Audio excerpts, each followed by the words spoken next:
So in this section, the first thing that we're going to go over is number systems. And the first number system that you learn is the natural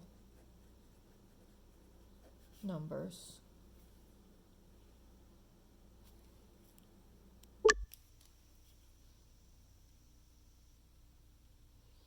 And this is just a natural way that you would start counting. So it's 1, 2, 3, 4, 5, dot, dot, dot.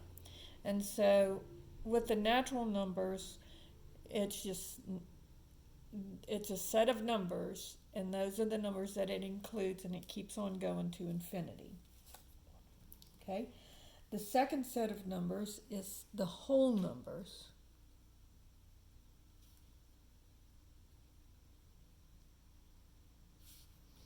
And it includes 0. Okay? And you can remember this because it has an HOL in it, HOLE, because 0 kind of looks like a whole. All right, so whole numbers include 0. And then we have the integers. And they include the negative numbers, so like -2, dot, dot, dot.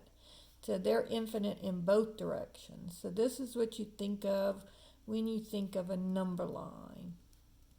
Okay, it includes all the positive and negative numbers that are whose absolute values are whole numbers.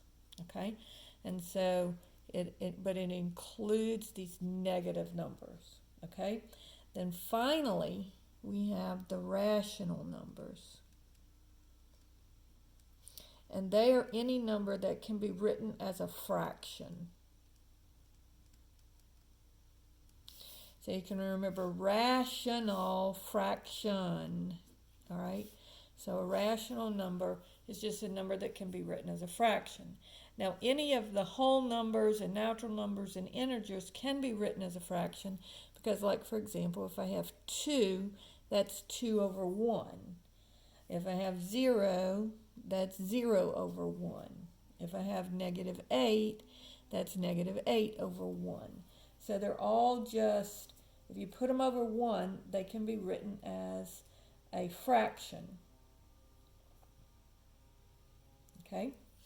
So they are all rational. So all of these numbers that we've talked about so far are rational numbers. All right, now you can represent rational numbers as either fractions or as decimals. So, for example, if I have -5/7 and I want to write it as a decimal, well, I can just take my calculator, and this means -5 divided by 7, and I get -0.71428, and it keeps on going. But notice it does start to repeat, all right? And so it will have 714,285, 714,285. It will repeat. And so this is, to show a repeating decimal, you just write a number, write a line over the part that's repeating. Okay? Then I also have fractions like 15/5 that just gives you another natural number. And then I have fractions like 13/25, that if I do that, 13 divided by 25 is 0.52. So notice that rational numbers are numbers that can be written as a fraction, but if you think of them in terms of decimals, they are what's called either repeating or terminating decimals. Okay, so Terminating decimals mean that they stop and the rest would be zeros from here. Repeating decimals are decimals like this, where it would be 0.714285, 7142857, 7414285, over and over and over again. All right, so those are rational numbers. Now, numbers that are not rational are called irrational. And we've seen some numbers like this. For example, the square root of 2 is an irrational number. And irrational numbers, as far as the decimals are concerned, they're numbers that cannot be written as fractions, and they are non-repeating, non-terminating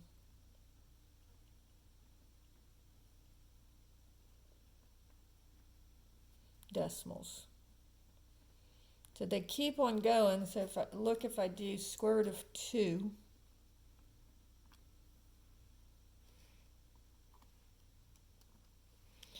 see, the numbers don't start to repeat at all, and they will never start to repeat no matter how many decimal places you go.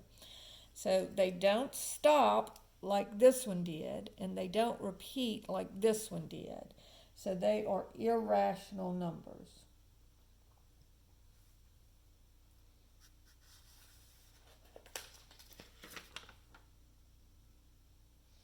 And then all of these numbers are called real numbers. So they include all of the irrational and rational numbers. And again, rational numbers include integers, whole numbers, and natural numbers. Now, the next thing, and this is really the important thing in this section that I wanted to go over, is I wanted to go over the order of operations.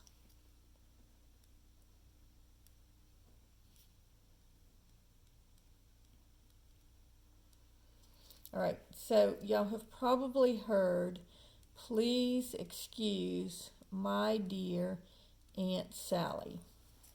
Now, usually when this is written, it's usually written straight down in a line. But I like to write it this way because notice that multiplication and division are on the same level, as well as addition and subtraction. All right? So, for example, with multiplication and division, if I have 15 divided by 3 times 5. Notice on this one, if you did it down in a line, you would do the multiplication before the division, but that's not true. Division and multiplication really are the same thing, all right? And so it's just multiplying. Division is the same as multiplying by a fraction. And so when you have this, you're going to do the division first, okay? Because division comes first. So multiplication and division come on the same line, and then addition and subtraction. So this is actually going to be 5 times 5 equals 25. Notice if you did it the other way, this would give you 15, and your answer would be 1. That's wrong. You're doing the multiplication and division are on the same level, and so you do the division first here, okay? Now, most people understand the difference between positive and negative numbers. So they realize that if I do 10 minus 3 plus 7, that I would do the 10 minus 3 and then add the 7. See, it's the same thing. Addition and subtraction are on the same level. As a matter of fact, subtracting is the same as addition. It just means adding a negative number. So this would actually be 7 plus 7 equals 14. So most of my students, when I put this, if I put this problem on a test, will get it right. But if I take this one and put it on a test, they get it wrong. All right? So now, let's go through the orders of operations, just a few problems on orders of operations.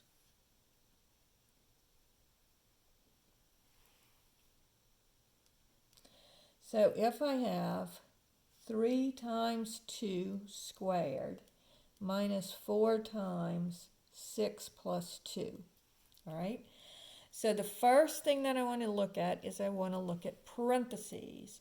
So I need to put together the numbers that are in the parentheses. Now, since these parentheses are separated, I can go ahead and do it on the same line. So this would be 3 times 2 is 6, minus 4 times 6 plus 2 is 8. So I can do that together.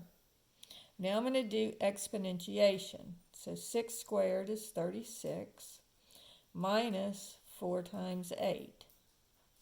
Right? Now I'm going to do multiplication and division. Now, one of the questions is, could I have done the multiplication here in this same step that I did the exponentiation? And the answer is yes, because see how it's separated by the subtraction? So anything that's separated by the addition and subtraction, you can do all it in one step. So I could have here just gone straight, not written this step at all, but just gone straight to here. And then this would be 36 minus 32 is 34. Now your calculator does know the order of operations. So if you just make it look exactly like this, and you should practice using your calculator. But if you make it look like exactly this on your calculator, then it's going to give you the correct answer. All right? Now, let's look at another one. What if I have 5 squared minus 4 over 7 minus the square root of 11 minus 2? Now, these do not have parentheses, but the parentheses are implied. So in other words, this is the numerator of this fraction. So even though it doesn't have parentheses, I know that I have to do it because this division line is a grouping symbol. So it's just like parentheses. Same thing here. Notice that the 11 minus 2 is all of that is under the radical. So these are grouped together just like they had parentheses. All right, so now I'm going to do what's in the parentheses. Well, now I have to choose, do I square it first or do I subtract? Well, exponentiation comes before subtraction, so I'm going to square that. So that would be 25 minus 4 over 7. And then this would be the square root of 9. All right? And then 25 minus 4 is 21 over 7. And the square root of 9 is 3. And again, notice I can do that on the same step because of this subtraction. They're completely separated. And then this would be 3 minus 3 equals 0. Okay? Problem number 5 says 6 minus the absolute value of 5 minus 8 plus 3 times 4 minus 1. Now again, the 5 minus 8 is not actually parentheses, but it is implied parentheses. So I'm going to do that first. So 5 minus 8 is negative 3. And 3 times 4 minus 1 is 3. And again, I can do that separately because of the separation with the addition or subtraction. Now I have to take this absolute value. And it's not really listed in here as something, but it's kind of like parentheses because it is a grouping symbol. But the absolute value of negative 3 is just 3. Plus 3 times 3 is 9. And then again, I want to do the subtraction and then the addition because you do it in the order that it comes because it's on the same line. And so this will be 6 minus 3 is 3 plus 9, and your final answer is 12. All right? We've got 2 more. If I have 14 minus 3 times 2 over 2 times 5 minus 3 squared. All right? So, again, remember, the whole numerator is grouped and the whole denominator is grouped. So I have to do what's in the numerator. At the same time, I can do what's in the denominator, but I have to simplify the numerator and simplify the denominator first. And so here I'm going to do my my multiplication, because multiplication comes before subtraction. So this would be 14 minus 6. Now in the denominator, I have multiplication here and I have exponentiation here. But notice again, if they're separated by addition or subtraction, I can do them on the same step. So this would be 10 minus 9. And then 14 minus 6 gives you 8. And 10 minus 9 gives you 1. And so 8 over 1 is just 8. And then finally, problem number 7 says 7 times 5 minus 3 minus 2, and then here I have a bracket, and then a parenthesis, 6 minus 3 minus 4 squared, close brackets, plus 1. All right, so again, I can do this because of the separation with the subtraction. And then in here, I can do what's in these parentheses. And because again, remember, you work innermost parentheses first. And then I can do this this exponentiation at the same time. All right, so this would be 5 minus 3 is 2 minus 2 times, and then this would be 6 minus 3 is 3 minus 4 squared is 16 plus 1. All right, so now I need to do what's in these parentheses. So this would be 2 minus 2 times, and excuse me, I can do this, I can do 14 because it's separated. But notice that I cannot do, so this would be 14 minus 2 times negative 14 plus 1. Now this is a mistake that I see a lot of students make, so be careful of it. This is not 14 minus 2 because this is multiplication. So the multiplication comes before the addition or subtraction. So this is 14, and then you can think of this as a negative times a negative. Negative times negative is positive. 2 times 14 is 28 plus 1. All right? And then so 14 plus 28 would be 42 plus 1 would give me 43. And so that ends the section on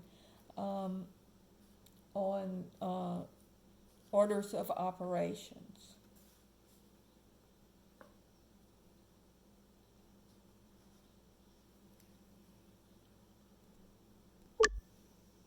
So the last thing in this section is evaluating algebraic expressions. So if I have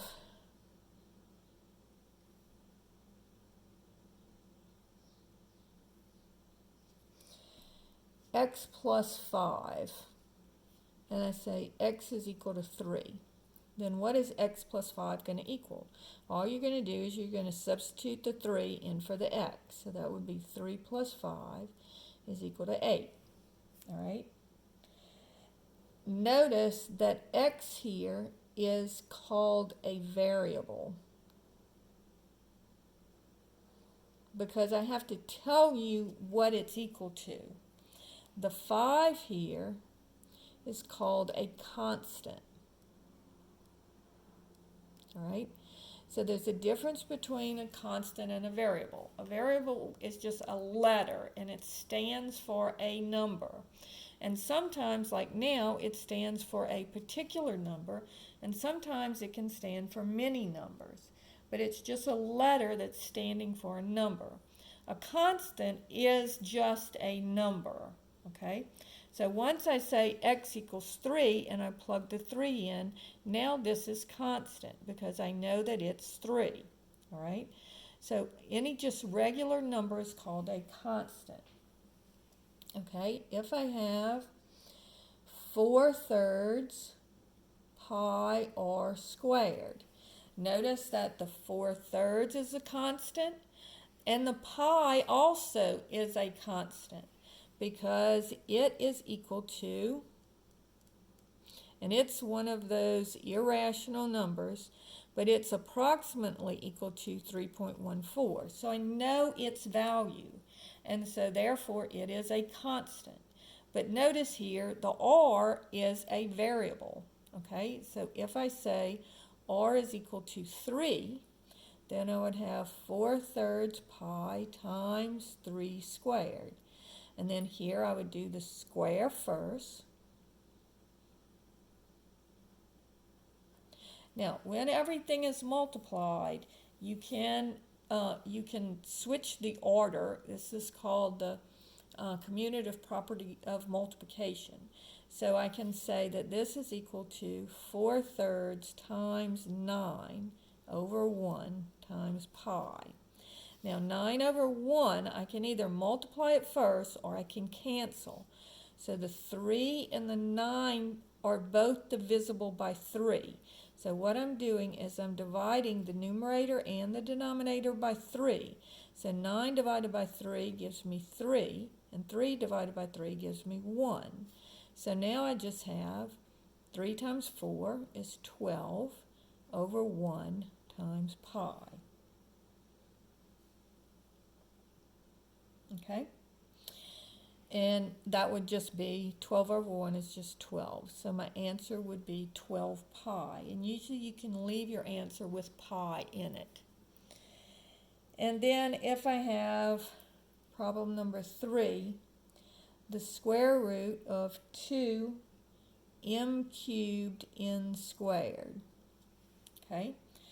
And so let's say on this one, the 2 is a constant and the m and the n are variables. All right? So let's say that m is equal to 2 and n is equal to 3. So this would be the square root of 2 times 2 cubed times 3 squared. So this would be 2 cubed, so we have to do the exponentiation first. So 2 cubed is 8, and 3 squared is 9. And again, these are completely separate, so I can do them in the same time. And so that would be 72, 2 times 72, or I could do 2 times 8, or I could do 2 times 9. You can do, when it's multiplication, you can do it in any order. And so this would be the square root of 144, and that is 12. So my answer here would be 12. So that is how you evaluate algebraic expressions. Now sometimes they'll give you different values to put in for x. So let's say that they have 2x minus 7. And they say, well, first let's let x equal 0. So that would be 2 times 0 minus 7 would be